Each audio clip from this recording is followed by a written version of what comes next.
Il faut lire, mon ami. Parce que je n'ai pas le Coran sur moi, c'est pour ça. Non, moi aussi, je n'ai pas le Coran. Mais tu connais le Coran par cœur, non? Mais tu m'as dit de donner le verset. Tu m'as dit, donne-moi un verset. Mais je te donne le verset, tu dis non, tu parles de quoi? Ok. Pasteur Mena, pardon, il faut lire le passage, s'il te plaît. Un verset où Allah dit son nom, c'est Allah. C'est ce qu'il leur demandait. Hein.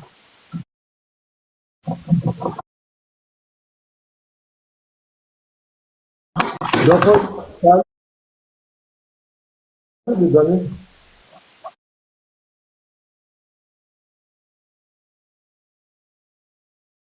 Oh, T'as pris? bon, je vais prendre. Il dit sur 20, verset 88. Donc, je prends ça pour toi.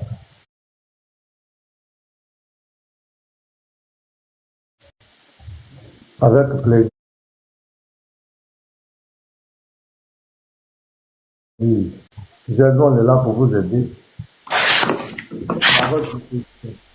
Votre frère, 98. Ouais. En vérité, votre Dieu est Dieu l'unique, en dehors de qui il n'y a point de divinité. Il embrasse de sa science toutes choses. c'est où là-bas Allah a dit que lui, son nom, c'est Allah. C'est dit où là-bas? En vérité, votre Dieu est Dieu unique, en dehors de qui il n'y a point de divinité. Il embrasse de sa science toutes choses. Bon, ma question c'était quoi? Où Allah dit qu'on appelle, où Allah dit ce nom, c'est Allah. Donne le verset maintenant. Ce qui passe à lui là, c'est pas ça. Ok, dans mon, comment on appelle le verset que moi j'ai dit, on dit votre Dieu c'est Allah.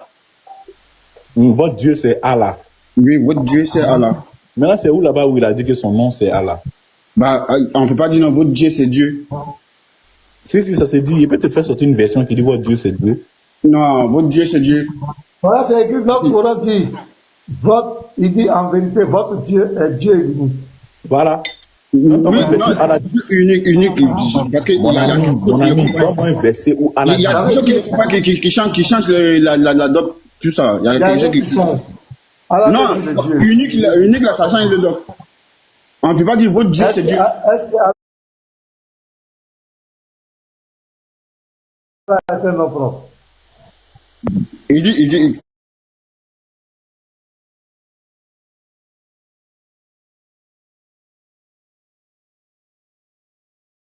comment on appelle tu veux qu'on remonte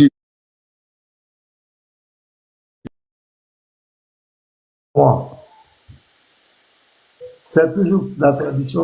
Allah, c'est Dieu, le Dieu. Tu vois? Non, donne-moi le verset où Allah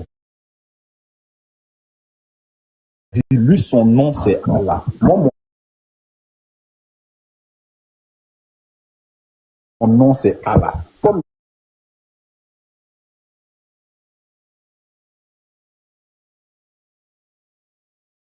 dans Isaïe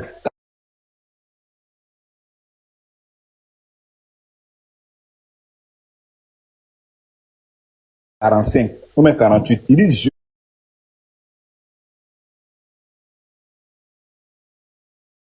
je suis, mon nom c'est l'Éternel.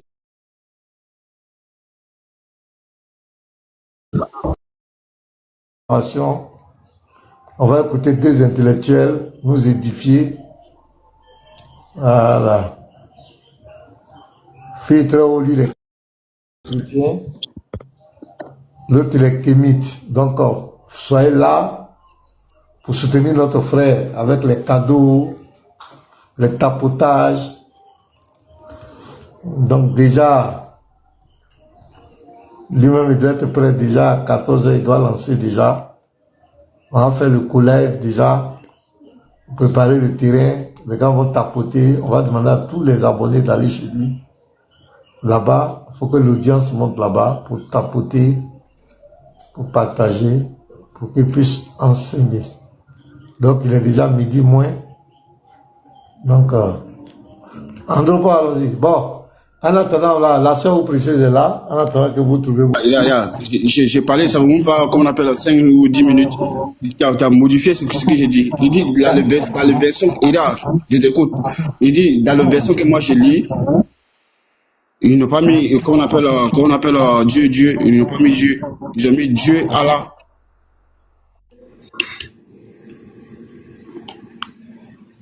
Lis le verset, il n'y a pas envie de discuter. Je vois. Donc, tu as dit des choses que je n'ai pas dit. Ok. J'ai dit, comment on appelle, est-ce qu'on peut lire le Surat 7, verset 180?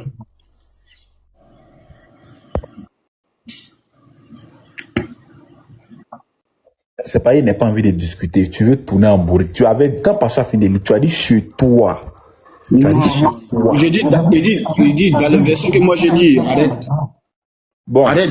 Tout à l'heure, attends, avant que on commence, quand j'ai donné le premier verset, tu dis non, lis chez toi là-bas. Il dit non, tu m'as demandé un verset, je te donne. Il dit là où je suis là, je n'ai pas le Coran sur moi.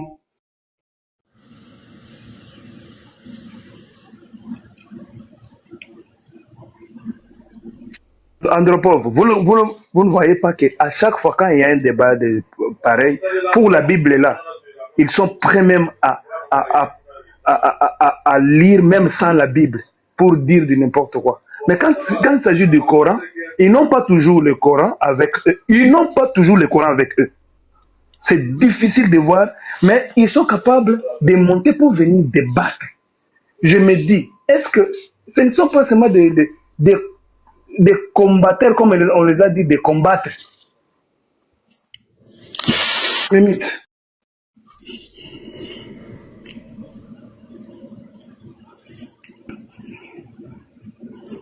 Ok, comment on appelle, je vais paraphraser le test. Comment on appelle, à lui appartient le plus bon nom, c'est tout. Appartient les plus beaux noms. Il dit, c'est pas ma question. Il y a un verset où Allah dit, lui, son nom, c'est Allah.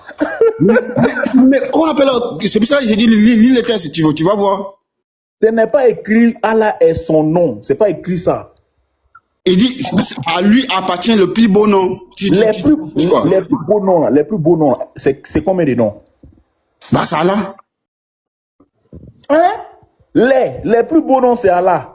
À lui appartient les plus beaux noms. Comment on appelle, arrête. Les plus beaux noms, c'est quel nom? À lui appartient les plus beaux noms. Il y a les noms. Les plus beaux noms.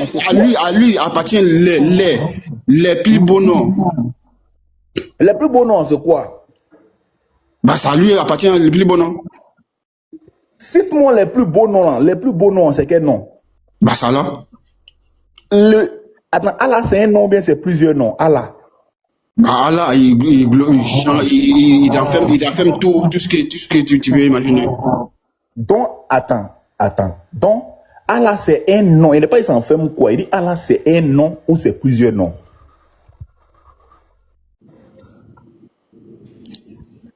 Bah, Allah, c'est un nom. Allah, c'est un nom. Mais pourquoi on dit les plus beaux noms? Le lait est mis pour qui? Pour le nom d'Allah? Bah, tu lis le verset, tu vas comprendre. Arrête. Le lait est mis pour combien de noms?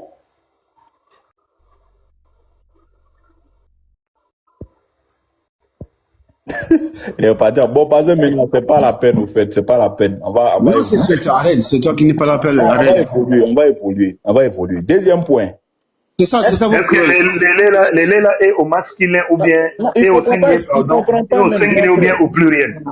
Il comprend pas. Bon, deuxième point, Momo, est-ce que Dieu descend dans sa création? Est-ce que Allah peut descendre dans sa création? Il n'y a pas un texte qui dit non qu'Allah descend.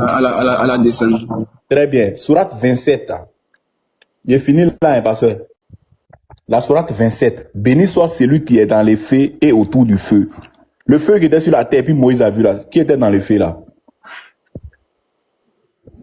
On dit béni soit, qu'on appelle béni soit celui qui est dans le feu et autour du feu. C'est qui? Le celui là, c'était qui?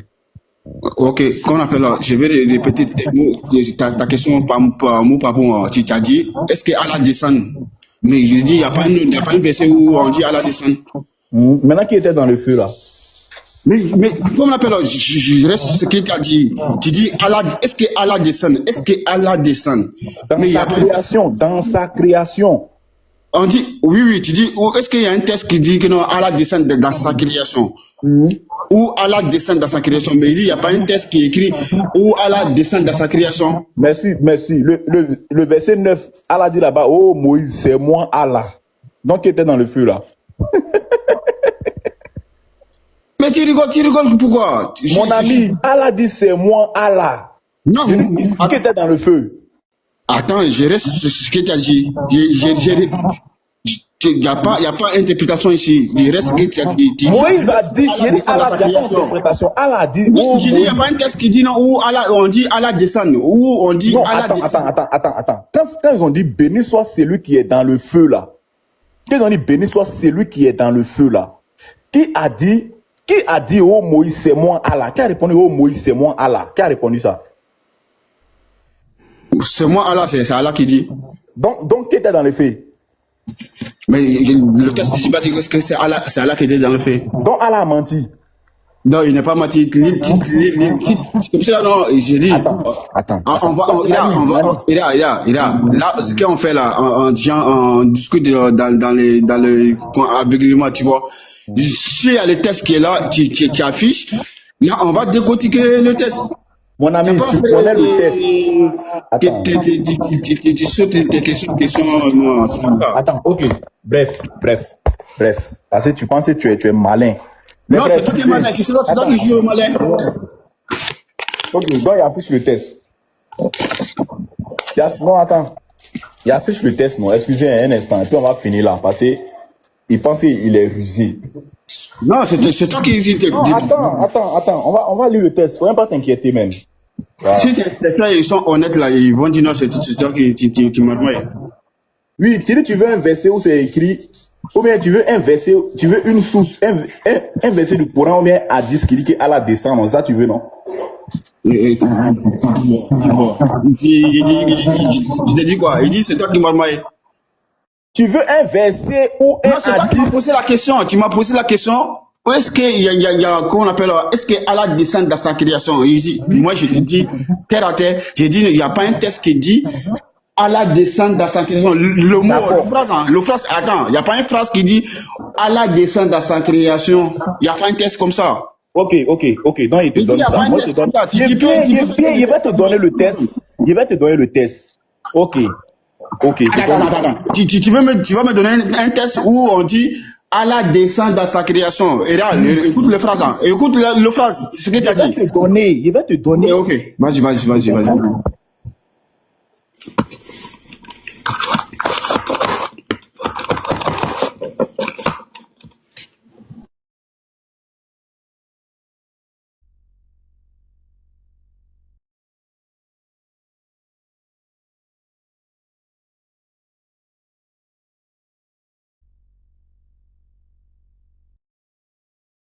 J'ai ma question. Hein.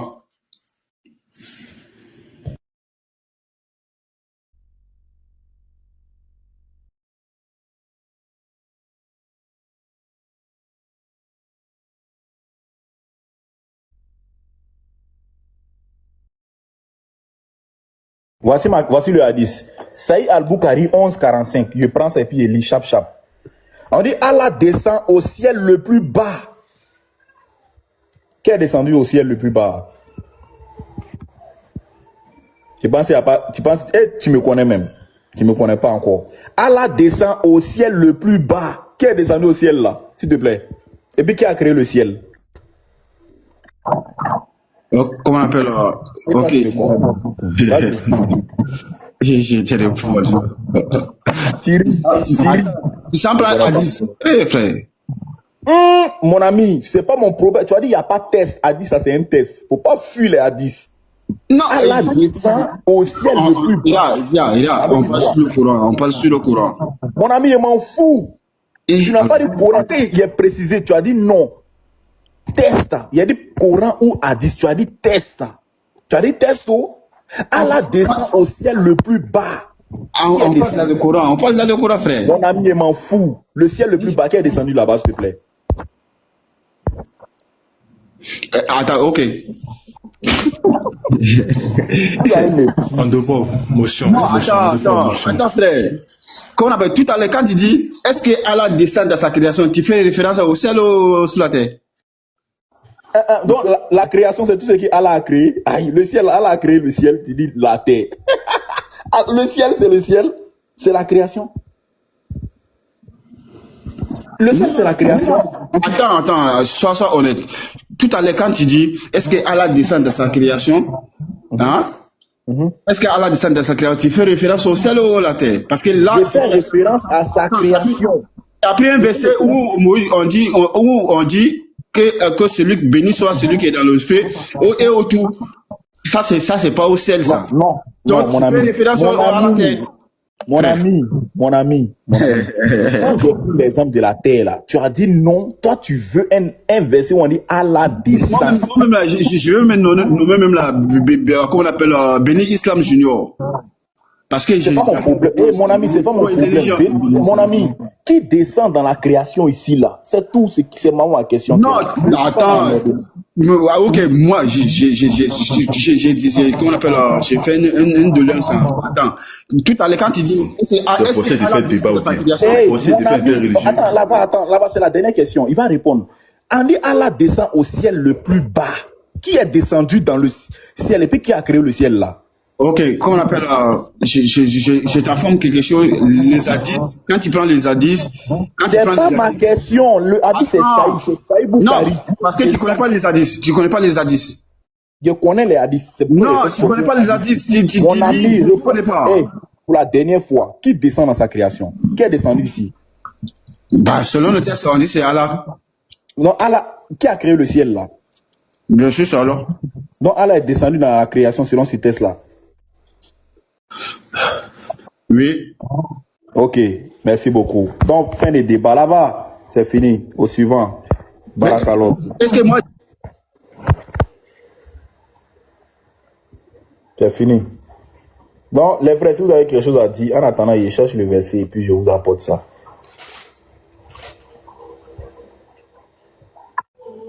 La sœur, si tu as ton information, je ne sais pas si tu as déjà fait passer ça. Elle a fait passer. Si elle veut pas encore. Ok, il est parti.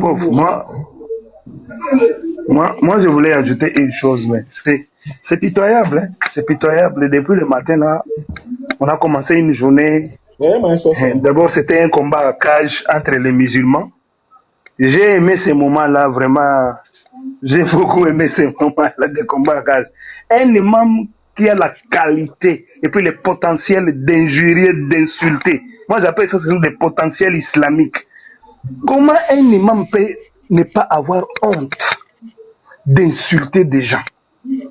Ça, quelle potentialité! Ah, Allah! Qu'est-ce qu'on vous a fait, Allah? Mais c'est bizarre. Mais vraiment, parce que maintenant, chapeau bas, parce que vous avez un cœur. Franchement, vous avez un cœur. D'accord, voici le texte ici. Parce que maintenant, voici le texte. Je m'imite. Rapporté par Abu Huraira, le messager d'Allah a dit, notre Seigneur, le béni, on dit béni soit celui qui est dans les faits. Ça fait référence à Allah, ce mot-là.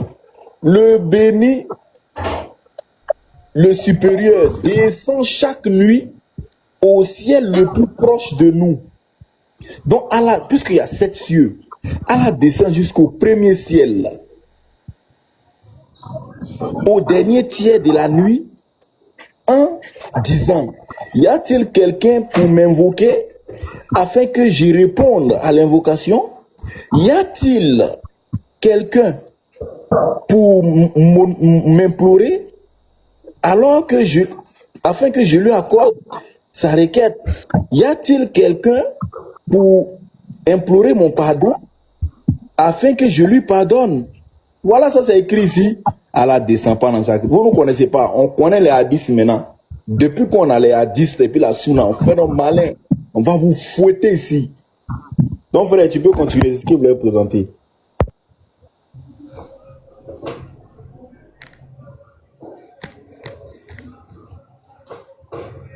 C'est Saïd Boukari 11:45. Parce il est fini. Hein. Ouais, c'est clair. Ça, c'est les dogmes. Ils prennent pour blaguer les gens, ils ne descendent pas. Tout ça, c'est à cause de Jésus. Mais quand tu lis les sources là, tu vois qu'il y a tout là-bas. Trop de confusion. Dans les gars, tapotons. Tout à l'heure, à 15h, ça va se savoir. Fils très haut et le vieux Osis. Un débat. Un jeune qui s'est fait appeler vieux. Ah oui, il ne sait même pas. Mais là, on fait comment? Il dit les vieux, il faut laisser dans son vieux. Il dit les vieux. Gary, quel est ton problème? Toi, tu es jeune, non? Non, les gars ont dit. Mais Garizim, toi, j'ai l'impression que je vais commencer à lire les hadiths, si tu me permets. Aujourd'hui, on va voir un thème que j'aime bien. Voilà, si vous me permettez. Bon, aujourd'hui, on va faire un thème, on va étudier un thème. Voilà, en islam, vous savez, le messager d'Allah nous a appris toutes choses. Bon, sur le live de Pasteur Mena, on n'interprète pas de façon bizarre. Mais vous savez, on va rien ajouter. On va lire les tests et essayer d'expliquer les tests. Le messager d'Allah nous a appris comment aller au WC. Excusez-moi, je sais qu'il est midi. Voilà, on va faire ce thème-là. Comment aller au WC? Parce que le messager d'Allah a appris. Je ne sais pas, à l'époque islamique, si les gens ne savaient pas aller au WC, mais il a enseigné comment aller au WC. Il a enseigné comment porter des chaussures. En islam, par exemple, je vais donner l'exemple des chaussures. En islam, je vais ouvrir la caméra. Celui qui veut porter la chaussure en islam et qu'il y a un pied devant, comme ça. Il y a un pied dehors, par exemple, j'ouvre la caméra. Voilà. Celui qui veut porter une chaussure comme ça en islam, il doit prendre excusez-moi, voilà. Il doit prendre la chaussure, venir déposer la chaussure comme ça, et il porte ça. Pourquoi? Parce que Satan porte sa chaussure comme Satan marche sur un pied. Donc, on ne porte pas la chaussure. On ne porte pas la chaussure comme ça pour venir porter l'autre. Non. Si le pied est décalé, tu avances là et tu portes la chaussure comme ça. Voilà. C'est comme ça qu'on porte la chaussure en islam. Parce que si tu portes la chaussure décalée, tu imites Satan. Satan marche sur un pied.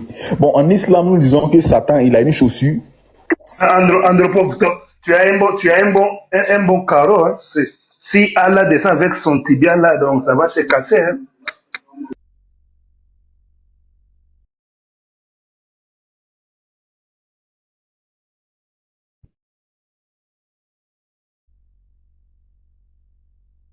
Pardon, je t'ai coupé la parole. En fait, je disais que tu as un bon carreau là, donc plus que là où Allah marche, parce que avec son tibia là sur ton carreau là, ça se casse. Hein.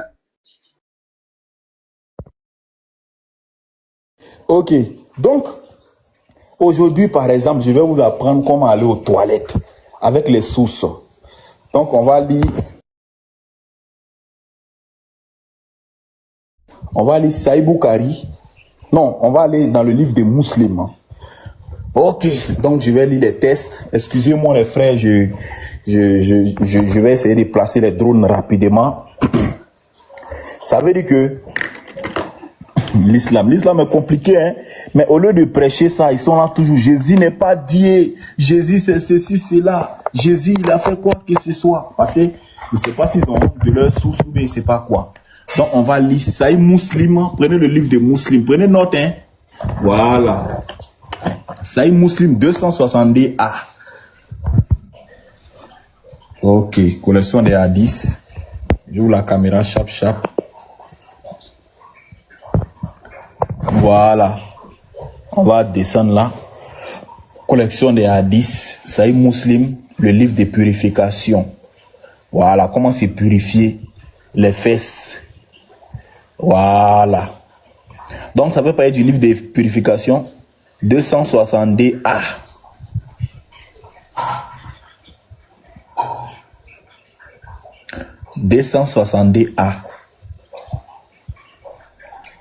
Ok. Donc on lit le hadith. Voilà. Se laver après s'être soulagé. C'est le titre. Ok. Sahih Muslim 260a. Salman a rapporté qu'on lui a dit, ton prophète enseigne tout. Donc, vous voyez, ils ont dit à Salman, ton prophète enseigne tout. Même les excréments, c'est-à-dire même comment chier au fait. Il a répondu oui. Il nous a interdit de nous orienter vers la Qibla au moment de l'excrétion. C'est-à-dire que le musulman, quand il veut prier, il ne doit pas prier, il ne doit pas prier dans une autre direction que celle de la Kaaba. Donc le musulman, quand il doit aller prier là, il prie toujours en direction de la Kaaba. Donc, pour aller au WC, il ne doit pas chier en direction de la Kaaba. Parce que s'il chie en direction de la Kaaba, c'est comme s'il adresse ce caca là à Zawajal. Donc il doit chier dans une autre direction. Vous voyez? Donc c'est pourquoi il dit quoi? Il nous est interdit de nous orienter vers la Qibla au moment de l'excrétion et de la miction. Donc si tu veux pisser aussi, voilà, c'est pas moi qui dis, hein, voici le test. De la purification de la main droite. Donc en islam c'est interdit de se torcher avec la main droite. Et avec moins de 3 cailloux. Donc en islam, si tu veux te torcher selon ce test là, tu ne dois pas utiliser premier caillou, un caillou, tu ne dois pas utiliser 2 cailloux. C'est à partir de 3 cailloux. On peut se torcher. C'est avec 3 cailloux qu'on doit se torcher. On se torche avec... Il y a des gens qui ne comprennent pas torcher, hein, donc faut faire... Oui, tu dois essuyer les fesses. Tu dois essuyer le baudret, le tabacha. Tu dois essuyer tes fesses. Voilà, avec moins de 3 cailloux, voilà ça. C'est interdit de se nettoyer avec moins de 3 cailloux. Avec des excréments ou des os. Donc en islam, on ne doit pas se torcher avec les os. Pourquoi? Parce que les djinns mangent les os. Ouais, les enfants de Satan, les djinns. Ok. Sahih Muslim 262b, toujours le même Salman. Salman a rapporté que l'un des polythéistes a remarqué et il lui a dit, je vois que ton ami t'enseigne même l'usage des caca. Il a répondu oui. Il nous a interdit de nous purifier avec la main droite ou de nous tourner vers la Qibla. Écoutez bien, hein? Voilà. Il a interdit l'utilisation d'excréments. Il nous a également ordonné de ne pas utiliser moins de 3 cailloux à cet effet. Ouais. Donc, si tu dois te torcher, c'est avec moins de 3 cailloux. C'est avec moins de 3 cailloux. Donc 3, mais attention, après je vais vous lire un test. Ces cailloux-là doivent être impairs. Ça veut dire que si les 3 cailloux ne t'ont pas suffi, si tu prends 4, tu as péché. Donc tu dois prendre 3, 5, 7, 9, 11 choses, comment on appelle ça? 13, 15. Vous voyez? Ce sont des cailloux impairs qu'on doit utiliser. Après, je vais vous donner le test. Rappelez-moi ça. Voilà. Et on dit, ici, ça c'est Jabir maintenant qui a rapporté, qui nous a interdit l'utilisation d'os ou des crottes de chameau. Voilà, on continue. Maintenant, on va voir. Écoutez bien ici ce qui s'est passé. Ça veut dire qu'ils sont partis en Syrie et ils se sont rendus compte que les WC faisaient direction à la Kaaba. Donc qu'est-ce qu'ils vont faire maintenant? Alors qu'ils ont mangé un mouton, caca laissé, ils vont chier sur eux ou bien ils font comment? Parce que là-bas il y avait des WC, on ne peut pas chier n'importe comment. Donc, qu'est-ce qui se passe? Écoutez bien cette histoire. Rapportée par Abu Yaoub. Il a rapporté que le messager d'Allah a dit, lorsque nous sommes allés au désert, il dit, lorsque vous allez au désert, ne tournez pas votre visage ni votre dos vers la Kaaba. Attention, attention. La première fois, c'était des faces à la Kaaba. Mais quand il va au WC, tu ne dois pas donner dos à Allah. Parce que quand tu t'abaisses, C'est comme si tu as montré le mouvement à Zawagal. Donc pour chier en islam, tu dois chier de profil. Du respect. Eh, non, l'islam est compliqué. Yeah. Et puis ils nous disent qu'on doit être sauvé par les œuvres. Donc écoutez bien, hein. Voilà ça ici. Hein. Il dit, lorsque vous allez au désert, ne tournez pas votre visage, ni votre dos vers la Qibla. Donc si tu dois chier de profil. Et puis attention, tu dois imaginer un peu si tu as la diarrhée. Tu connais pas l'est et l'ouest, tu dois faire sortir la boussole. Si tu as la boussole dans ton téléphone, tu fais sortir la boussole et puis tu commences à chercher la direction de l'est et l'ouest. Par exemple, si tu donnes dos, si tu fais face à l'est, tu as donné dos à l'ouest. Donc, tu dois chier de profil. Attention, écoutez bien. Hein. Lorsque vous répondez à l'appel de la Syrie, ne regardez pas vers l'est et l'ouest. Abou Yaoub a dit, lorsque nous sommes arrivés en Syrie, voilà, ils sont arrivés en Syrie maintenant, écoutez bien. Nous avons constaté que les WC, les latrines étaient déjà construites là-bas, étaient orientées vers la Qibla. Gang, gang, gang. Voilà, maintenant ils ont vu WC maintenant qui fait face à la Qibla. On fait comment maintenant? Il dit, nous avons détourné notre visage. Donc vous voyez le WC, comme le WC faisait direction à la Kaaba, eux ils ont changé de position sur le WC. Ils ont détourné leur visage et puis regardez ce qu'ils ont fait. Hein. Il dit, nous avons constaté que les latrines étaient déjà construites là-bas, étaient orientées vers la Qibla. Nous avons détourné nos visages et avons imploré le pardon du Seigneur. Ils ont demandé pardon à Zawajal ce jour-là, parce que c'est un péché. Et il a dit oui. Bon, Allah a pardonné ce jour-là, parce qu'ils ont chié en direction de la Qibla. Bon, ils n'ont pas chié, mais les WC étaient déjà positionnés là-bas. Ils ont tourné leur visage, c'est-à-dire ils ont changé de position. Par exemple, si le WC est comme ça, si le WC est là, vous changez de position sur le WC. Et il a dit oui. Écoutez bien maintenant. Rapporté par Abu Huraira, donc il y a un thème spécialement comment aller au WC. C'est un peu. Rapporté par Abu Huraira, ça c'est dans Sahih Muslim 265. Lorsque l'un d'entre vous s'accroupit pour répondre à l'appel de la nature, il ne doit ni tourner son visage, ni donner dos vers la Qibla. Ok. Maintenant, on va voir. Le messager d'Allah, il est le modèle parfait. Comment maintenant lui, il chiait? Non, on va voir ça. Sahih Muslim 266a, voilà.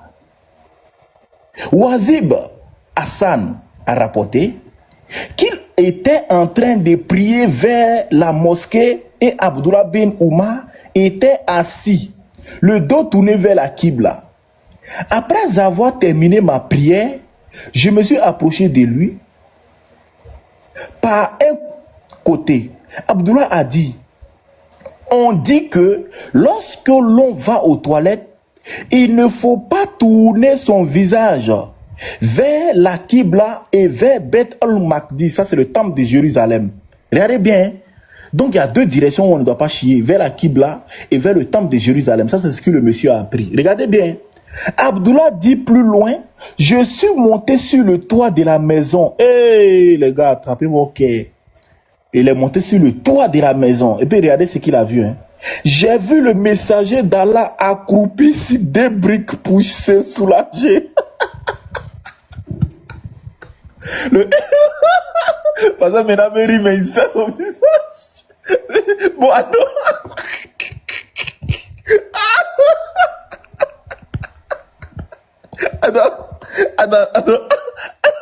Attends, lui, il chie sur le toit des gens.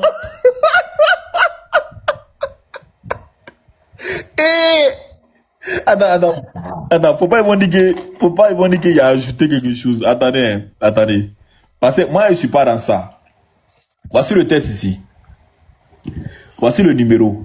Numéro 266A. Wazib Hassan a rapporté, j'étais en train de prier à la mosquée et Abdullah ben Oumar était assis, le dos tourné vers la Qibla. Après avoir terminé ma prière, je me suis approché de lui par un côté. Abdullah a dit, lorsqu'on va aux toilettes, il ne faut tourner son visage ni vers la Qibla, ni vers Beth ul-Maqdis. Abdullah a dit plus loin, je suis monté sur le toit de la maison et j'ai vu le messager d'Allah accroupi. Voilà ça. Pas sérieux, hein. Il a dit. Non, pasteur, moi je comprends pourquoi Non. il y a des gens qui sont devenus couranistes. Écoutez ici. Même Voilà. dans son schéma, même là, ils sont allés l'attraper là-bas.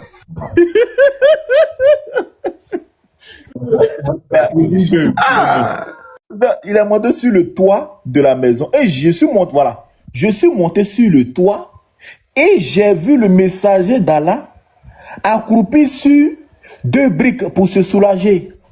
Et puis regardez comment il est mauvais. Le visage tourné vers le temple de Jérusalem. Hein.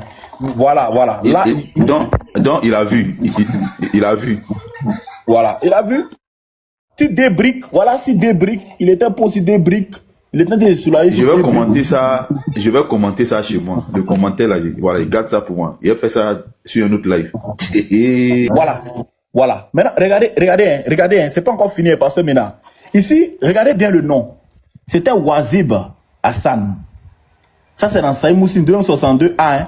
Regardez, une autre personne l'a vu encore. Regardez. Hein. Abdullah Ben Oumar a dit, je suis monté sur le toit de la maison de ma soeur Afsa. J'ai vu le messager d'Allah se soulager. ça fait 2 personnes. Donc, il avait l'habitude de monter sur le toit. Tu sors de chez toi, tu regardes dessus. Il y a ton homme de Dieu, il y a ton prophète. Le faya des faya, il est assis, il est en position. Imagine Non. Tu vois passer Non, laisse-moi finir pour moi. Non. Faut pas distraire les gens ici. Reste serein. Reste serein.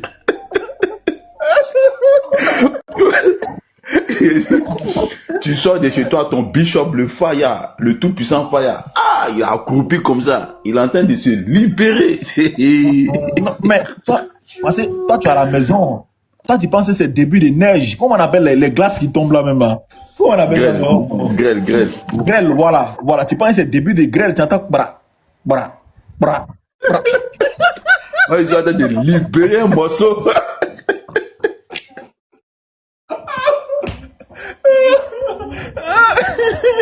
Mais les douilles, les missiles.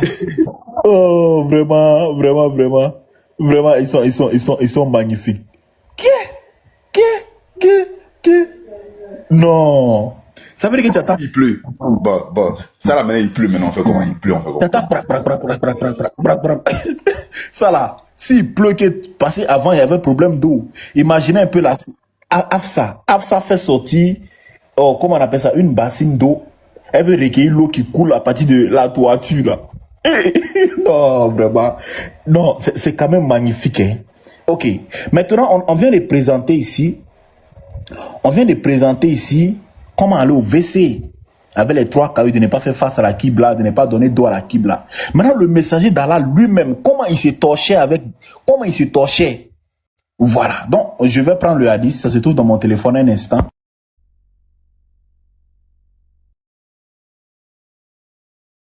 Ça, c'est la sunna. Hein. Ah, ça, c'est la sunna. Sunna. On n'a pas inventé. Hein. Ah, c'est la sunna. C'est écrit. Le frère, il fait une lecture. Donc, les frères, tout à l'heure, n'oubliez pas le débat du fils du Très-Haut avec le vieux Ozi. Ah, le vieux Ozi. Je pense que chacun ait son cahier et son stylo.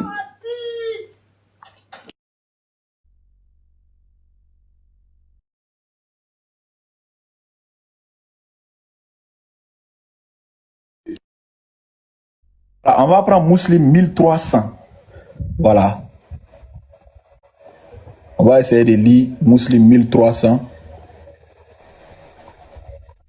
Donc les frères, imaginez un peu, parce que, bon, comme les frères respectent Pasteur Mena, donc imaginez un peu, notre grand pasteur, Pasteur Mena, un jour, tu entends du bruit de la grève. Non.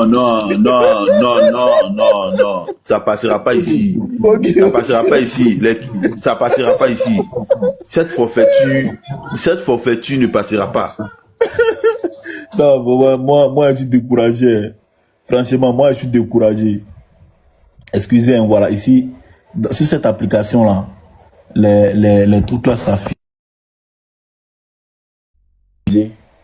Mais livre de divorce, livre de l'allaitement, le livre du mariage, après le livre du mariage, pèlerinage. Voilà. Dans le livre des pèlerinages, hadith numéro 300, ouais, là-bas on résume un peu l'islam. Vous allez voir que Shia avec des pierres, c'est vraiment important en islam. Hein. On fait le résumé de l'islam. 1300.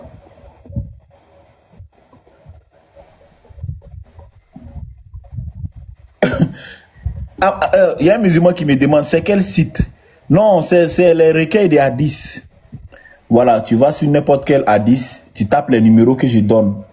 Voilà, j'espère que toi aussi tu sais chier, parce que si tu ne sais pas chier, tu vas prendre beaucoup de péchés. Excusez, 1300. Sahih Muslim 1300. Donc là-bas, on fait le résumé de l'islam. Voilà, très bien. Muslim 1300. Très bien. Voilà. Ok. Voici le test. C'est Muslim 1300. Ça, c'est le résumé de l'islam. Écoutez bien. Hein? On dit Jabir B. Abdullah, qu'Allah l'agrée, a rapporté que le messager d'Allah a dit le nombre impair des pierres doit être utilisé pour le nettoyage des parties intimes après avoir répondu à l'appel de la nature, après avoir chié. Écoutez bien, le jet de galets au jamras quand on lapide Satan doit être impair, c'est-à-dire 7. Et le nombre des tours entre Al-Safa et Al-Marwa est également impair. Voilà ça. 7. Ainsi que le nombre autour de la Kaaba est également impair. 7. Et puis il revient encore. Chaque fois que l'un d'entre vous doit utiliser des pierres pour nettoyer les parties intimes, ça veut dire que le Bangala... Parce qu'il y a un musulman en bas qui dit que ce n'est pas vrai.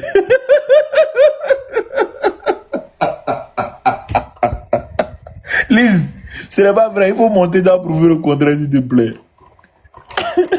Voilà. On dit quoi? Ainsi, le nombre de pierres pour utiliser les parties intimes, il doit utiliser un nombre impair. 3. C'est un chrétien, hein? Ah, c'est ça. Ah, il y a une paire. Ah, là, excuse-moi. 3, 5 et 7. Vous voyez? Ça, c'est le B.A.B.A. Maintenant, quand tu es au WC, c'est pas fini. Quand tu rentres au WC, dès que tu rentres au WC, tu commences à demander protection auprès d'Azawadjal. Ausbillahi minan shaitani rajim. Ausbillahi minan shaitani rajim. Parce qu'on dit quiconque invoque le Coran est protégé du diable. Al-Quran. Et de réciter le Coran. Ouais. Maintenant, imagine un peu si tu es constipé. Parce que souvent tu es constipé au WC. Donc, alors que pour réciter le Coran, tu dois avoir une belle voix. Ausbillahi minan shaitani rajim. C'est ça. Maintenant, si tu es constipé, tu fais Ausbillahi minan shaitani rajim. C'est quelle manière d'être compliqué dans cette religion, ça là. Bon, s'il parle dans le Bia, les frères vont dire qu'Andropov, il est compliqué, il dit des choses qui ne sont pas écrites. Mais frère, je vais faire sortir ça. Je vais faire sortir. Ça pour Quand on parle, ils vont dire que non, le frère Andropov, il est compliqué, il ment sur les sources, tout ça. Ok. Dans la soeur, tu as la parole, je vais donner la référence. Et je voulais faire une petite motion. J'espère que vous allez bien.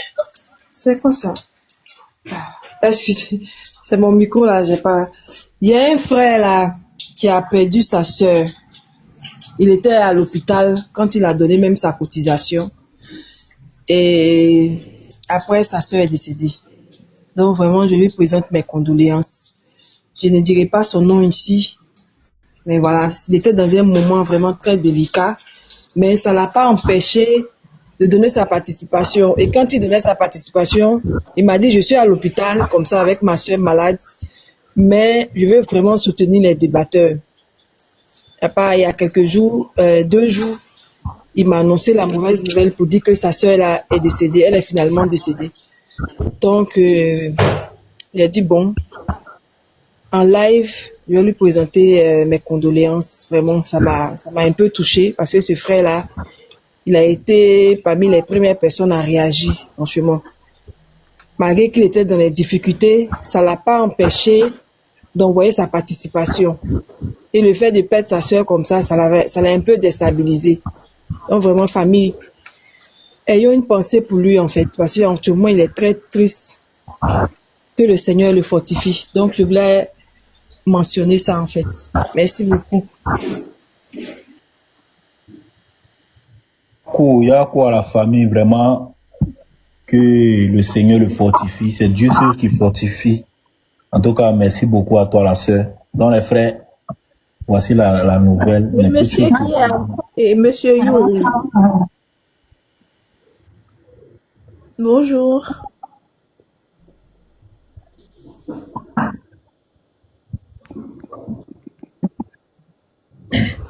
Ok. Ah, vraiment, oh précieuse, attends. Oh précieuse, est-ce qu'elle est là? Je suis là. Ouais, tu m'envoies le numéro du frère là en privé. Ah, d'accord. Ok. Tu m'envoies ça, je vais l'appeler. Est-ce que vous m'entendez? Oui, on vous En entend. fait, j'ai une question. Mais puisque dans le Coran, ils disent clairement que Jésus, il est le Messie. Mais pourquoi en même temps, ils disent que Mahomet, c'est le meilleur?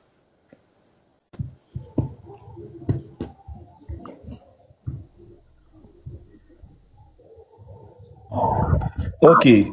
En fait, les musulmans n'ont aucune notion du Mashiach. Sans mentir, avec un air sérieux, les musulmans n'ont aucune notion du Mashiach. Parce que comme Pasteur Ménard a pour habitude de dire, le Mashiach, c'est celui-là qui vient rétablir toutes choses.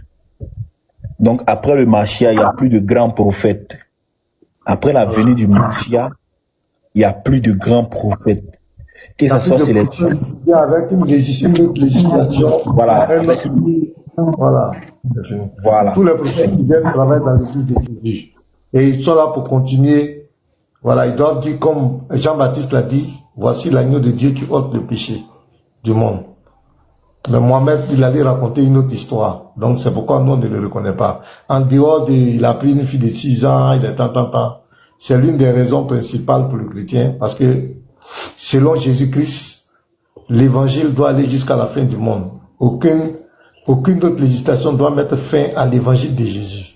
Il suffit de prendre Matthieu 24, verset 14, vous allez voir, Jésus le dit clairement que l'évangile, c'est l'évangile qui ira jusqu'à la fin. Donc, il n'y a pas d'interruption de l'évangile de Jésus.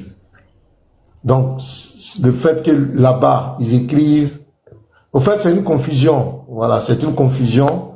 Le Issa du Coran, soi-disant Jésus dans le Coran, c'est un personnage fictif qui a été inventé pour semer la confusion, pour combattre le christianisme. Voilà, le Issa du Coran, c'est un personnage fictif qui a été inventé pour combattre la foi chrétienne. Mais est-ce qu'ils sont au courant des miracles que Jésus a fait?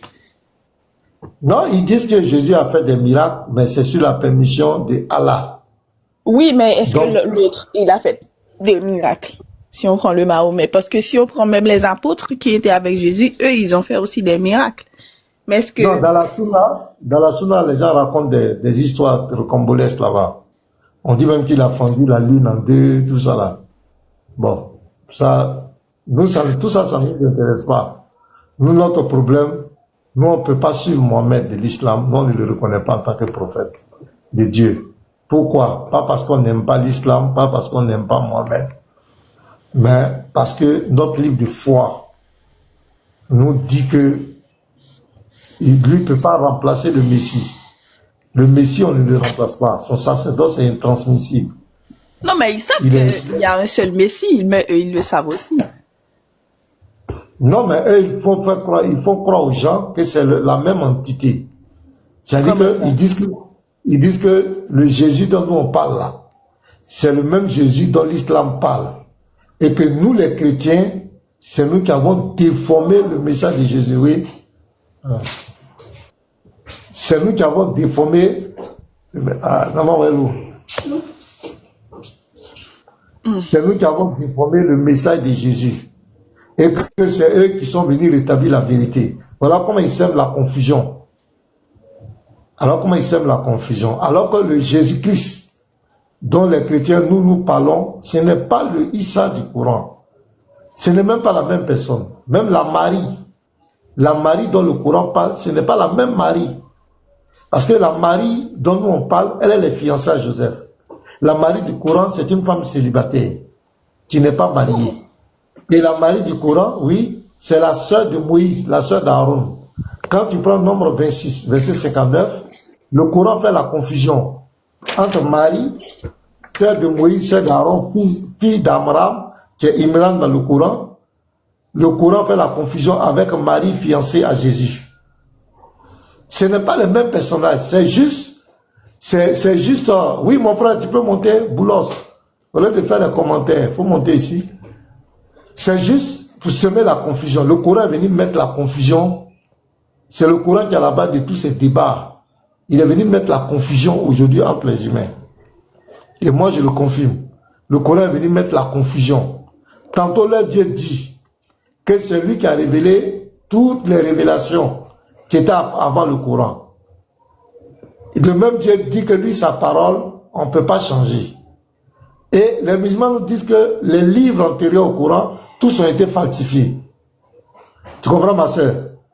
Et quand on dit, mais il dit que sa parole, il dit encore que la parole qu'il lui a donnée là, il a confié la garde aux hommes. C'est-à-dire, il donne sa parole pour guider les gens. Il croise des bras. Il se dit, Dieu est omniscient. Il sait que ces hommes sont corrompus. Il leur confie sa parole, la garde de sa parole. Il enlève toute responsabilité dedans. Et les hommes corrompent toute sa parole. Ça veut dire que, avant que le Coran arrive, tous les livres des prophètes qui ont été révélés, les hommes ont falsifié, ils ont tout tripoté. Donc ça veut dire que... Mais pourquoi ils n'ont pas donné la version originale? C'est la question. Quand on leur dit, la Torah, tu dis c'est falsifié. Genèse, Exode, Lévitique, Nombre, Deutéronome, c'est falsifié. Tu dis c'est vous dire que c'est pas la Torah. Maintenant, montrez-nous la Torah que votre Allah a révélé. Le débat est clos. Ils disent que Matthieu, Marc, Luc, Jean, ce n'est pas l'évangile de Jésus. Et que Allah aurait donné l'évangile à Issa. Où est cet évangile? Voilà comment on les attrape. Pour attraper le Dieu du Coran, c'est tellement simple. Voilà, il suffit d'étudier seulement les textes, tu sais que il est juste venu amener la confusion. C'est pas le même Jésus, ma soeur. Ce n'est pas le même Jésus-Christ. Ils disent que Jésus va revenir à la fin pour aller tuer tous les porcs, comme Sangoku, il aura une épée, pour aller tuer tous les porcs de la terre. Il va se promener comme Jésus n'a rien à faire. Il vient pour tuer les porcs. Il va venir encore pour aller casser les croix, la croix. Dans toutes les églises qui auront les croix, il va venir tout casser. Comme si ce Jésus-là n'a rien à faire. Mais je vois qu'ils disent que Jésus n'est pas mort. Oui, tu as vu encore la confusion. Or, le Jésus biblique, il est bel et bien mort et ressuscité. Mais c'est écrit dans les anciens évangiles. C'est annoncé depuis sur Ésaïe, je crois. Il Ouais, a c'est annoncé depuis l'Ancien Testament. La mort, là, c'est un fait historique, incontestable. C'est comme ma soeur. Tu vois, la Bible nous dit quoi? Dieu nous a donné un principe. Il dit toute affaire doit être réglée sur la déclaration de 2 ou de 3 témoins. Un seul témoin ne suffit pas. Tu vas voir, Ésaïe le prophète prophétise la mort du Messie. David, le psaume de David, prophétise. Zacharie, les prophètes ont prophétisé. Même la Pâque, dans Exode 12, l'image de l'agneau sans défaut qui devait être sacrifié, c'est l'image du Messie. C'est pourquoi on dit Christ est notre Pâque, c'était une préfiguration. Donc, tous les prophètes ont parlé de ces choses-là. Tu vois, Matthieu dit Jésus a été crucifié. Marc dit Jésus a été crucifié. Luc dit Jésus a été crucifié. Jean dit Jésus a été crucifié. Ça fait déjà comme 7 témoins. Pierre dit Jésus a été crucifié. Ça fait 8 témoins.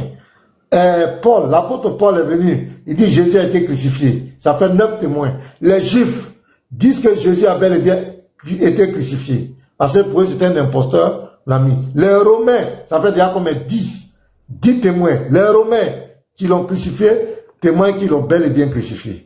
Et tous les apôtres de Jésus sont morts en martyrs à cause de ce message de la mort et de la résurrection de Jésus. Ils ont donné leur vie en sacrifice pour ça. Parce qu'ils étaient des témoins oculaires. Ils étaient des témoins de l'histoire. Donc ma soeur, ça fait près de combien? 11 témoins qui n'ont aucun intérêt à mentir. Parce que quand ils parlaient, ils écrivaient, le Coran n'existait pas. Ils n'ont aucun intérêt à mentir. 6 siècles après, une seule personne rentre dans une grotte, sans témoin. Dieu ne lui a jamais parlé. L'Éternel, le véritable Dieu ne lui a jamais parlé. C'est un défi. Il sort de sa grotte, Jésus n'a pas été crucifié. Ah, donc la sœur, on va balayer les 11 témoins pour prendre lui sur son témoignage? Non. Et on ne s'arrête pas là. Maintenant, il va expliquer comment Jésus n'a pas été crucifié. Maintenant, il parle du faux semblant. Ça veut dire quoi? Le faux semblant, c'est quoi? On parle de tromperie et de l'illusion. Ça veut dire que ce Dieu-là, il a pris le visage de Jésus, il l'a mis sur le visage d'un innocent. Donc, il a trompé tout le monde. Voilà le dogme de l'islam. Ça veut dire que tous les êtres humains ont été trompés. Ils étaient dans l'illusion, ils ont cru que c'est Jésus qui était à la croix. Alors que Jésus n'est pas là à la croix. Soit, d'autres savants disent c'est l'apôtre Jean, le plus jeune. D'autres disent c'est Judas. D'autres disent à quoi? Simon, non. Ils ont cité 3 noms dans leur source. La personne, Allah a pris son visage, il a pris le visage de Jésus, il a mis sur la personne par là à la croix. C'est ce qu'on appelle le faux semblant. Ça veut dire que c'est lui qui a trompé. Si cette histoire était vraie, pour faire croire aux gens que Jésus est mort à la croix, madame, la sœur Izzy, qui a donc inventé le christianisme? Hein? Qui a donc inventé le christianisme? En fait, c'est la mort de Jésus qui a donné tout ça. Voilà, maintenant c'est lui. On dit que c'est lui il a trafiqué les gens. Il a trompé les gens, il a fait croire aux gens que Jésus est mort à la croix. Alors que ce n'était pas lui, c'était un faux semblant. Maintenant, les gens étaient trompés, non? Tout le monde est trompé. Les apôtres sont morts pour rien. Marie, la mère de Jésus qui pleurait, elle est morte pour rien. Tous les disciples ils ont cru en ça pour rien. Maintenant, qui les a trompés? La sœur Izzy. Qui a trompé toutes ces personnes? Donc Dieu est un menteur. Voilà, c'est lui qui les a trompés. Maintenant, s'il y avait le christianisme qui est né, qui est à la base du christianisme? Le fondement du christianisme, c'est que Jésus est mort à la croix, il est ressuscité. Maintenant, qui leur a fait croire cette illusion? C'est leur Dieu. Donc, en réalité, c'est lui qui a créé le christianisme. Si on prend les dogmes, quoi, c'est lui qui a créé le christianisme. Donc, il a trompé les gens depuis le 1er siècle, jusqu'à ce que Mohamed vienne au 6e siècle, au 7e siècle, pour maintenant faire comprendre aux gens que ce qui s'est passé là-bas, là, c'était un mensonge, hein? C'était pas vrai. Donc il a trompé toutes ces personnes. Mais c'est des histoires rocambolesques et qui nous prennent au sérieux. C'est faux et assez faux. Jésus-Christ est bel et bien mort et ressuscité à la croix. Et c'est pour ça qu'il était venu. Il a prédit ça pendant son vivant. Il a parlé avant la crucifixion, pendant la crucifixion, et à sa résurrection, il s'est montré à ses apôtres. Il leur a même dit, vous êtes témoins de ces choses, allez-y l'annoncer. Donc l'islam, c'est de la forfaiture, je vous dis la vérité. Le Coran, c'est une imposture. Et c'est ça qu'a envoyé la confusion sur la terre. C'est la vérité. C'est ce qui a envoyé la confusion aujourd'hui, les débats que vous voyez là. C'est le Coran qui est à la base. Il dit qu'il est venu confirmer, mais en réalité, il n'est pas venu pour confirmer. Il est venu pour infirmer. Ben, il se cache derrière une discrimination. Il veut se faire passer pour le Dieu d'Israël, pour bénir les gens, faire croire aux gens que c'est lui qui a envoyé tous les prophètes. Il n'a jamais envoyé un prophète. Parce que tous les prophètes d'Israël contredisent ce Dieu-là. Tu ne peux pas envoyer un prophète et qu'il va te contredire. Il dit que c'est lui qui a envoyé les apôtres de Jésus. Mais tous les apôtres te contredisent. Tu ne peux pas envoyer des apôtres et ils te contredisent. Les apôtres disent que Jésus est fils de Dieu. Toi, tu dis celui qui dit que Jésus est fils de Dieu, c'est un mécréant, tu vas l'anéantir. Jésus lui-même dit dans Jean 5, verset 25, il est le fils de Dieu. Jean 10, 36, il est le fils de Dieu. Luc 22, verset 62, on lui a même posé la question. Il dit, il est le fils de Dieu. Maintenant, toi, tu dis que celui qui dit que Jésus est un mécréant, tu vas l'anéantir. Donc, le Coran, c'est la confusion, ma soeur. C'est un livre de confusion. Tous les personnages qui sont dans le Coran là-bas, les personnes là qui mettent là-bas, ce ne sont pas les mêmes. Tu vois Adam a été créé sur la terre, selon la Torah. Le jardin d'Éden, c'était sur la terre. Mais dans le Coran, Adam, c'est au paradis qu'il a été séduit par Satan. Satan l'a trouvé au paradis pour le séduire. Et lorsqu'il a été séduit, et on l'a jeté sur la terre. Sourate 2, verset 34 à 38. Tu peux lire. Alors quand tu prends Genèse 2, le verset 8 jusqu'au verset 17, tu vas voir que le jardin d'Éden, c'est bel et bien sur la terre. Donc, automatiquement, tu dois te rendre compte que ce n'est pas le même Adam. L'autre a été créé sur la terre. Dans le jardin d'Éden sur la terre, il a été séduit sur la terre. L'autre Adam du Coran, ce n'est pas sur la terre. Il était au paradis. Parce qu'on dit, descendez de là, descendez sur la terre. C'est au paradis qu'il a été séduit. Ce n'est pas le même. Noé, le Noé de la Bible, il avait 3 enfants. Mais dans le Coran, la Sourate 11, verset 43, le Noé avait un 4e enfant qui est mort dans le déluge, sans nous donner le nom de ce 4e enfant. Le Abraham de la Bible, dans Genèse 11, verset 26, son père s'appelle Terach. Ça, c'est Moïse qui le dit. Dans Josué 24, verset 2, Josué aussi confirme, ça s'appelle 2 témoins. Le père d'Abraham s'appelle Terach. Sourate 6, verset 74, le père d'Abraham s'appelle Hazar. Ce n'est plus le même Abraham. On décrit Abraham comme un polythéiste. Parce qu'il ne faut pas croire que les rites qui se font à la Mecque là-bas, c'est Abraham qui appelle ça. Or, ces rites-là sont des rites polythéistes. Ce sont des rites idolâtres. Abraham n'a jamais pratiqué ça. Abraham n'a jamais conçu la Kaaba.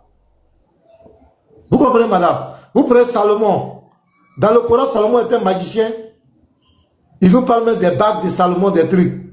Salomon parle aux oiseaux, même pour construire le temple de l'Éternel. Dans le Coran, ce sont les djinns, les démons qui sont venus aider Salomon à construire le temple de l'Éternel. Jamais, la Bible n'a jamais dit ça. Ce n'est pas le même Salomon. Même Moïse. Moïse explique sa propre histoire. Exode 2, le verset 5 et 6. C'est quand on l'a jeté dans l'eau, c'est la fille de Pharaon qui l'a recueilli. Dans le Coran, à la sourate 28, verset 9, si j'ai bonne mémoire, ce n'est pas la fille de Pharaon qui l'a recueilli, c'est la femme de Pharaon. C'est pas la même. Il y en a plein comme cela. Quand tu étudies, tu fais la lecture, ce n'est pas la même chose. C'est toute autre histoire. Maintenant, l'argument, comme ça ne concorde pas, il faut accuser les livres antérieurs d'être falsifiés. Si ça ne correspond pas, c'est que les livres antérieurs ont été falsifiés. Maintenant, il dit qu'il est le gardien, lui est le gardien du Coran. Mais malheureusement, là encore, on va l'attraper. Parce que le Coran va être corrompu. Parce que quand tu prends le Sahih Bukhari 4987, Ottoman va brûler des copies du Coran. Parce que, pourquoi il brûle? Pourquoi il fait un tri? Parce que c'était un mélange de faux et de vrai. Donc il fallait trier. Ottoman va brûler des copies du Coran. Il va brûler les copies du Coran. Quelle est la preuve? Que le Coran qu'ils ont aujourd'hui, puisque Mohamed était un illettré, il ne savait pas écrire. Quelle est la preuve que le Coran qu'ils ont aujourd'hui là, c'est le même Coran que Mohamed avait? Quelle est la preuve que le Coran que Mohamed avait faisait 114 sourates? Puisque Ottoman l'a brûlé. Qu'est-ce qu'il a brûlé? Qu'est-ce qui était dans ces écrits-là qu'il a brûlé?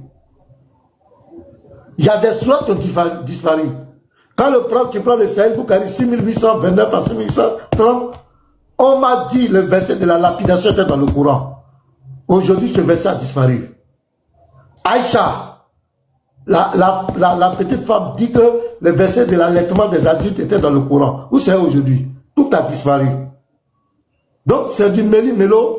Il est venu mettre de la confusion entre les gens. Et quand tu dis c'est un musulman net, votre Bible a été falsifiée. Qui a falsifié? En quelle année ça a été falsifié? Montre l'original. Parce que quand tu dis qu'un livre est faux, il a été corrompu, tu dois montrer l'original pour qu'on fasse la comparaison. Donc, c'est la confusion. Donc, veillez sur vos âmes. Ce n'est pas le même Jésus-Christ. Ce n'est pas le même Jésus-Christ. Ce n'est pas le même Jésus-Christ. Le Issa du Coran est un personnage fictif qui a été inventé pour combattre la foi chrétienne. Ce n'est jamais, Jésus-Christ n'a jamais été soumis au Seigneur de la Kaaba. Jamais. Le Dieu qui dit d'aller faire les 7 tours autour de la Kaaba, on se tenue, on prend les cailloux pour lapider Satan, c'est pratique de Safa Marwa. Ce Dieu que n'est jamais, ni Jésus ne peut jamais être soumis à ce Dieu. Jamais. Jamais de la vie. Jésus-Christ dit c'est mon Père qui m'a envoyé. Le Dieu de l'islam n'est pas Père. Il ne connaît même pas le sens des fils de Dieu. Là encore, c'est une autre confusion. Pour le Dieu de l'islam, quand on dit nous sommes les enfants de Dieu, lui, il voit du côté biologique. Ça dit que Dieu, nous, on dit que Dieu a couché avec une femme pour avoir des enfants, pour avoir un enfant. Parce que le terme qui est utilisé en arabe, c'est walad. C'est biologique. Parce que Ibn est différent de walad. Lui, il prend au premier degré, même quand il dit n'a pas engendré, pour lui, c'est côté biologique. Que Dieu a engendré de lui comme les animaux, comme on dit, nous on engendre. Les chrétiens n'ont jamais enseigné ça. Aucun chrétien n'a dit que Dieu a eu des rapports biologiques avec une femme pour avoir un enfant. Le sens de fils de Dieu, c'est dans la métaphore et comment on appelle, c'est spirituel, ça n'a jamais été de façon biologique. Mais c'est pour ça que le Coran a été écrit. Si vous avez vu l'imam qui était là, qui ne faisait que nous inciter, vous avez donné un enfant à Dieu, vous avez donné un enfant à Dieu. Dans sa compréhension, nous on a dit que Dieu s'est abaissé venu coucher avec une femme. C'est pourquoi il est en train de nous fustiger. Voilà la compréhension. Alors que les chrétiens n'ont jamais enseigné ça. Aucun chrétien n'a dit que Dieu a eu des rapports biologiques avec une femme. La naissance du Messie a été une naissance miraculeuse. C'est un mystère. On ne peut pas expliquer ça de façon charnelle. Ça n'a rien à voir avec la chair. Donc veillez sur vos âmes. Jésus-Christ n'est pas Issa. Issa, c'est un personnage fictif qui a été inventé pour combattre le christianisme. Pour mettre la confusion. Pour mettre la confusion entre les humains. Donc, ma soeur ici, tu as compris? Donc, tout ce qu'il raconte là-bas, ça dit que il ne faut pas comme tu ne l'as pas entendu. Voilà. Le véritable Jésus, là, il a parlé dans la Bible. Il a parlé dans Matthieu, Marc, Luc, Jean. Il n'a jamais parlé dans le Coran. D'ailleurs, même quand il était là, le Coran n'existait pas. Voilà, c'est dans le témoin des apôtres qu'il a parlé. Si tu veux connaître le véritable Jésus, il faut lire Matthieu, Marc, Luc, Jean. Tu vas écouter. Mais à partir du moment où tu sors de ces livres, de ces 4 témoignages-là, tout ce qu'on raconte là-bas, ils vont te faire dire, Surat 5, verset 116, oh Jésus, c'est toi qui as dit aux gens de t'adorer. Et puis Jésus dit, tu sais ce qui est en moi, moi je sais pas ce qui est en toi. Oh Allah, je n'ai jamais dit. Des histoires comme cela. Jésus-Christ, c'est lui qui va juger les vivants et les morts. Et lui va aller se mettre en bas de... Quand même, arrêtez ça. Donc la sœur ici, est-ce que tu as compris? La sœur ici, est-ce qu'elle est là? Je suis là même, en tout cas, c'est en Europe que j'ai appris à connaître cette religion. Moi, je ne la connaissais pas, je fais de l'Amérique, mais bon. Ben, Boulos, pourquoi tu es descendu? Tu aimes faire les commentaires. Mais voilà, le niveau n'est pas élevé. Il faut monter. Il y a une chose. Tu sais que le niveau est plus élevé pour toi. Il faut monter ici, on va te fermer la bouche. On va enlever toutes les confusions qui sont dans ta tête là. Tu étais monté, tu descends, tu vas faire commentaire. En fait, ce qui m'a vraiment touché, c'est là, quand on lit la Bible, il y a vraiment un style d'écriture, la complexité, tout ça, la logique, la chronologie, tout ça. Mais en fait, quand on lit ce livre qui s'appelle le Coran, c'est le désordre, il n'y a rien. En fait, on est perdu quand tu lis ce truc. C'est un désordre organisé. Un désordre organisé. Regarde, la première sourate, selon eux, le premier verset qui a été révélé dans le chronologique se retrouve à la 96e. Déjà, en termes de littérature, le Coran c'est 0. Oui, mais La dernière sourate, c'est un mélange, il n'y a aucune structuration. oui, en fait, quand on lit l'Ancien Testament... Dans la forme même, il y a un problème. Tu vois, on va mettre un titre, l'araignée. En termes de littérature, quand tu écris un livre, tu mets l'araignée. Qu'est-ce que c'est que l'araignée? Pourquoi tu as mis araignée? Non, mais moi, je pense qu'ils n'ont pas regardé dans quel style on avait écrit, par exemple, l'Ancien Testament, les procédés d'écriture. En fait, leur livre n'a rien à voir au style d'écriture des Juifs, par exemple. Rien à voir. C'est un autre. Qui a mis le premier verset là? Qui a mis ça là-bas? Qui allait mettre ça là-bas? Le premier verset là. Qui allait mettre ça à la 96e? C'est Mohamed? C'est qui? Qui a mis ça là-bas? Donc, dans la forme déjà, on met le gros titre. On met le gros titre, les fourmis. D'abord, on s'attend que vraiment, fourmis. Pourquoi fourmis? On doit savoir, la fourmi, c'est quoi? Dans un livre sérieux. Tu vas voir dans tout le chapitre de cette sourate, peut-être que c'est un seul petit verset qui parle de fourmis. Point. Donc, on met Mohamed. Donc, on s'attendait au moins, là au moins encore, on s'attendait qu'on nous dise qui est ce Mohamed. Mais tu vas voir dans tout le chapitre, peut-être c'est un seul verset qui parle de lui. Oh, il dit, oh Mohamed, quelque chose comme cela. Point. Al-Baqarah, la vache. On s'attend quand même qu'on ait la vache là, c'est quoi? Qu'est-ce que la vache? Mais non, peut-être c'est un seul verset qui va parler de la vache et tu ne vas même pas donner des détails sur ce que c'est que la vache. Qui a mis tous ces titres-là? Le tonnerre, l'étoile. Qui a mis ça? Qui a mis ça? Araignée, fourmi. Qui a mis ça? Qui a mis tous ces titres-là? C'est pourquoi. Mais regardez la Bible. La Bible est très cohérente. Tu vas voir, il y a une introduction, un développement, une conclusion.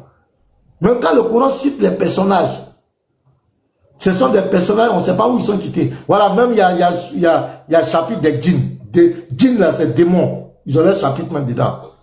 J'ai dit, tu vas voir la Bible, au commencement Dieu créa, vous allez voir, la Bible est tellement cohérente. S'ils disent que ce sont les hommes qui ont écrit la Bible, mais cet homme-là, il est encore plus stable que celui qui a écrit le Coran. Parce que vous allez voir, on te parle de la création. Quand j'ai parlé, j'ai fait un live, il y a un gars qui est venu me poser la question, pourquoi la vérité de la Bible, et puis j'ai dit la Bible parle de la création, les patriotes rient. Mais moi je parle de l'origine. Je parle de l'origine du soleil. C'est la Bible qui en parle de son origine, ça vient de Dieu. Je parle de son origine. Est-ce que vous pouvez prendre votre livre de foi pour nous expliquer l'origine de ces choses? Donc tu vois, la Bible est tellement structurée, la Bible te dit au commencement, on te dit au commencement, voici ce que Dieu a créé. Dieu a créé les premiers hommes, la Bible te détaille. Les premiers hommes. Et on te présente, quand on cite quelqu'un, on te présente sa généalogie, où il est quitté. Les enfants d'Israël, comment ils sont partis là-bas, comment ils sont sortis, comment Dieu a donné les lois, comment ils se sont comportés ici. On donne les prophètes, vous allez voir au fur et à mesure jusqu'à ça arrive à l'Ancien Testament. L'Ancien Testament est bouclé. On prend le Nouveau Testament. Vous allez voir, quand Matthieu prend, il commence par la généalogie. Il va tant parce que lui veut montrer que Jésus est d'origine royale. Tu vois, Marc aussi prend, Marc le présente comme un serviteur. Luc le présente comme un homme, le fils de l'homme. C'est pourquoi vous allez voir, le fils de l'homme est répété. Et Jean le présente comme Dieu. C'est sa multidimension qui est présentée. Ce n'est pas fait par hasard. Même les 4 récits, ce n'est pas par hasard.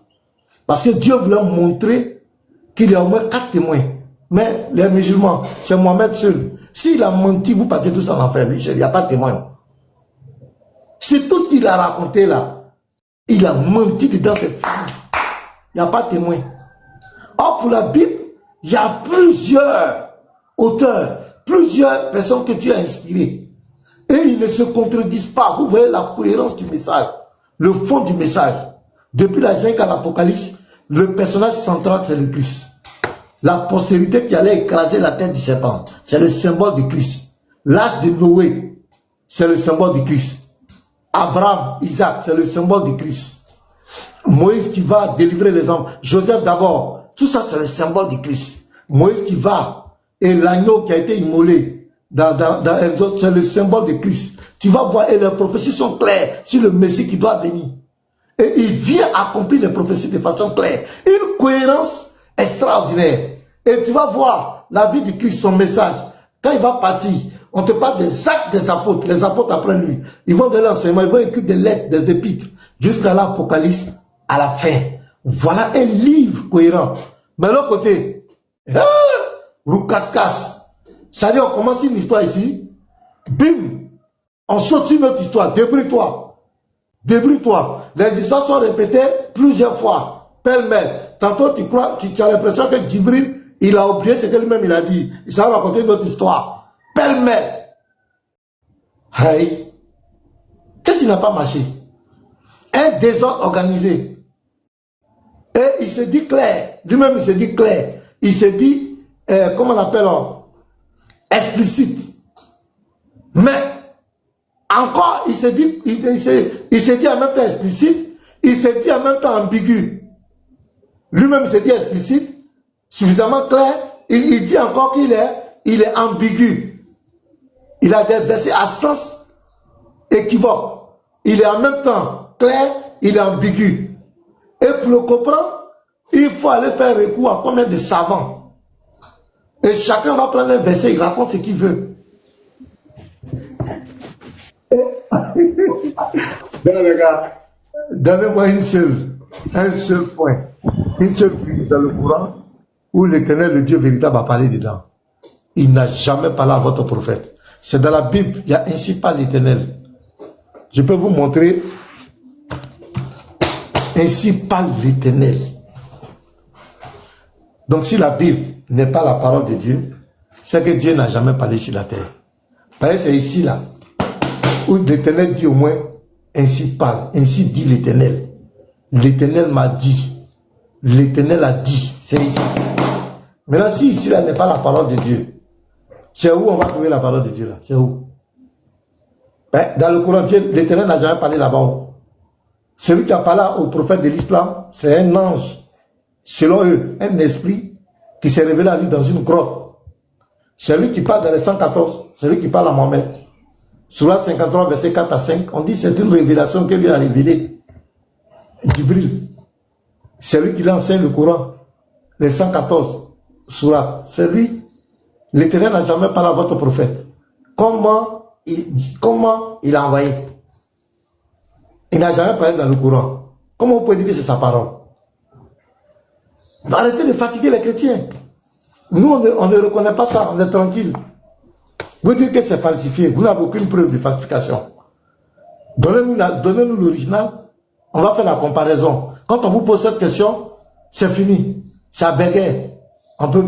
C'est malheureux. Donc c'est toute une confusion que vous avez envoyée sur la terre. Les débats interreligieux qu'on fait là, c'est vous. C'est le Coran qui est à la base. Donc il suffit que tu étudies clairement, tu es lucide, tu sais que c'est vraiment, ils ont mis ça en place pour mettre la confusion entre nous les hommes. Le Jésus de la Bible, le Yoshua, le véritable, même dans le nom, Issa, il y a une marmaille qui est là. Le véritable Messie n'est jamais Issa du Coran. Si un musulman dit que je mens, je suis là. Moi, je suis là pour le défi. Je suis là. La seule fille, ça a été falsifié. Tu vas me dire le nom de celui qui a falsifié. Tu étais là-bas. Quand il est falsifié, tu étais là-bas. Tu vas me montrer l'original là.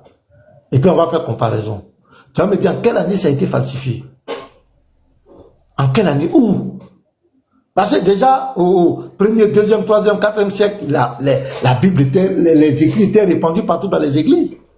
Donc, au signal, on appelle Andropov. Toi, tu es en Tunisie, il faut falsifier tout là-bas. Là où Jésus a dit, tu ne tueras pas, Andropov, il faut me tuer. C'est ça la falsification. Dieu dit, tu ne voleras point. Garizim, tu es en France. Allez, la partie là. Il faut prendre tous les documents là. Il faut récupérer tous les documents là. Et puis, il faut faut enlever, tu ne voleras point là. Faut mettre, tu voleras maintenant. Regardez-moi des gens comme cela.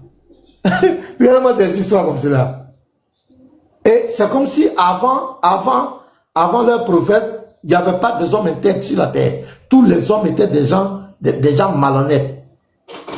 Donc au signal, on appelle, il n'y avait pas de téléphone, je ne sais pas si c'est par télépathie que ça se faisait. On appelle là-bas. Hey, vous qui êtes en Égypte là, voilà, faites tout. La partie où Dieu a dit, ne faites pas idole, il faut mettez idole.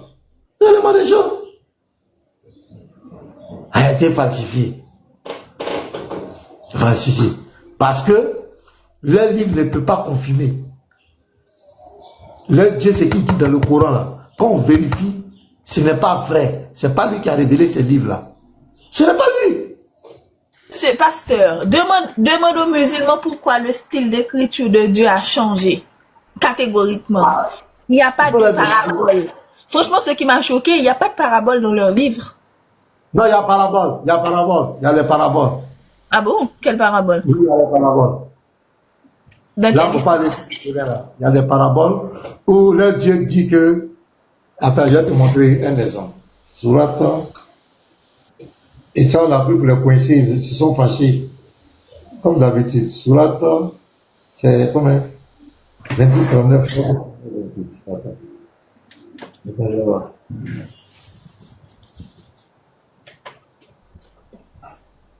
Non, c'est pas ça. C'est 39, 28.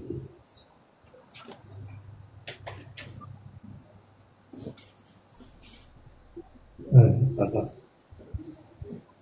Voilà, c'est Sourate 39, verset 29.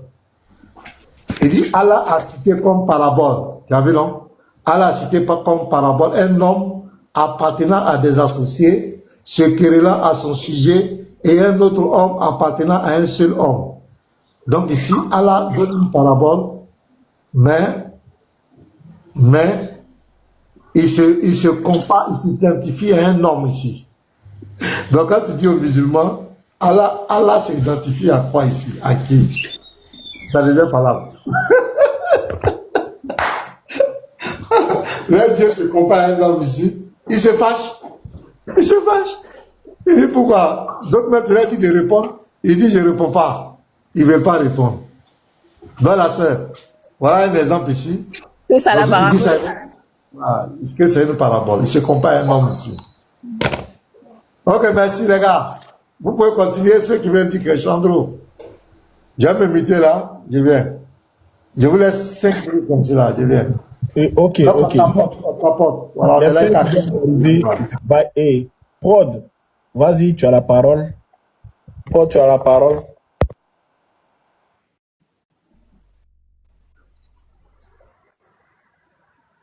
Bonjour la famille. En tout cas, je suis vraiment désolé. Je suis monté par... Je ne sais pas comment je suis monté, mais je suis au boulot. Si j'étais à la maison, je devrais intervenir, mais comme je suis au boulot là, c'est un peu difficile pour moi. En tout cas, vous pouvez me faire descendre, s'il vous plaît.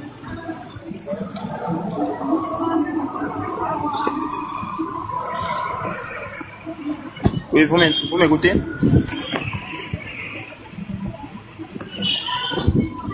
Oui, on t'écoute, Ça marche, il n'y a pas de problème. Oui, Veilleur, tu es là? Salam alaikum, Veilleur. Veilleur, tu es là? Shalom, mon opo, shalom à tous. Vas-y, tu as la parole, frère. Bon, en ce qui concerne les musulmans, je crois que le combat est déjà gagné, donc eux, ils ne sont plus à considérer. Pour ma part, c'est avec ces Kamites là qui ont régné tous les traditions pour aller s'attacher à l'Égypte. Comme ils n'ont pas d'un retour aux sources, je crois que le combat maintenant c'est avec eux. Les gens qui n'ont pas d'un retour aux sources, pourtant qu'ils se fient à une autre tradition. Bon, c'est un peu quand même grave. Et une chose qui est bizarre, c'est que j'ai comme l'impression que les Kamites veulent nous faire croire que l'Égypte antique n'avait aucune religion, ni croyant, ni en Dieu.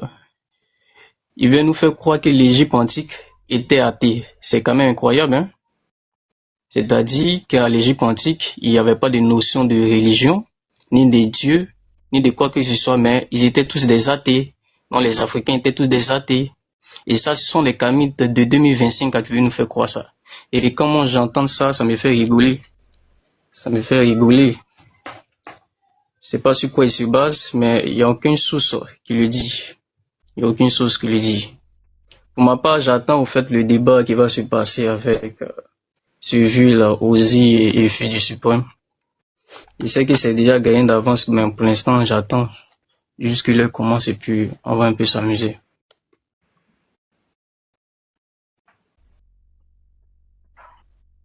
Donc, je vais vous présenter aussi un test du Coran. Vraiment, on va étudier un peu une sourate du Coran. Voilà. Ouais, Boulos, toi tu es en bas, tu es en train de pleurer, il faut monter ici. On va t'envoyer une invitation que je suis fatigué. Ok, donc les frères, on va lire un test du Coran. Vous allez voir le grand Azawajal. Donc je vais ouvrir.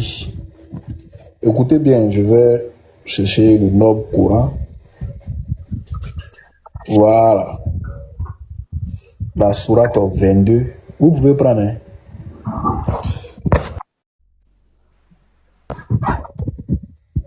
Oh, fermez. Sourate 24. Verset 41, pardon. Très bien. Regardez. Je viens en grand.